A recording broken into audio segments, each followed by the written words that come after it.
Idol, ano yung bukol sa tagliran mo? May cancer ka sa tagliran mo.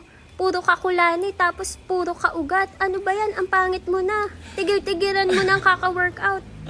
Maraming salamat sa nag-comment yan. Halatang hindi ka into fitness or hindi mo naisip na lahat ng tao tumatanda. Pag tumatanda tayo, tapos fit tayo, mababa yung body fat, nawawala yung subcutaneous water, subcutaneous fat, lumalabas yung mga veins, nagiging mas vascular tayo, at nagmamature ang muscle. Ang tawag nila, muscle maturity. Ito na po yung genetics ko ng hard work of every day. And 90% na kinakain ko, halos lahat, clean eating healthy foods. Yung 10%, yung enjoy, di ba?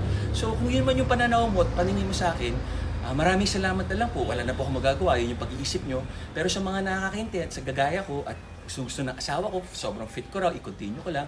Basta maganda yung mindset natin sa buhay at happy tayo sa ginagawa natin.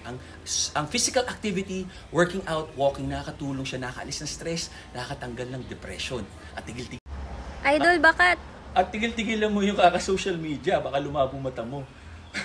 Ano ba yung sasabihin ko? Tama kayo, mali ako, I'm not your doctor, do what works for you, happy, healthy. Kung saan kayo nakatingin, kayo talaga.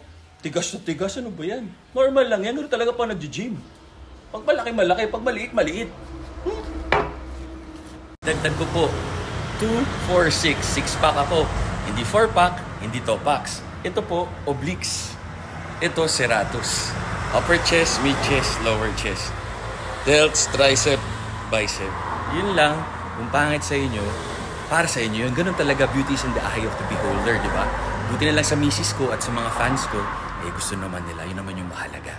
Na-appreciate ko kayo lahat. Like, share, comment. Kung may questions kayo, just drop it. Tama kayo, mali ako, not your doctor. Do what works for you. Happy, healthy guys. God bless. Iwas sa topak.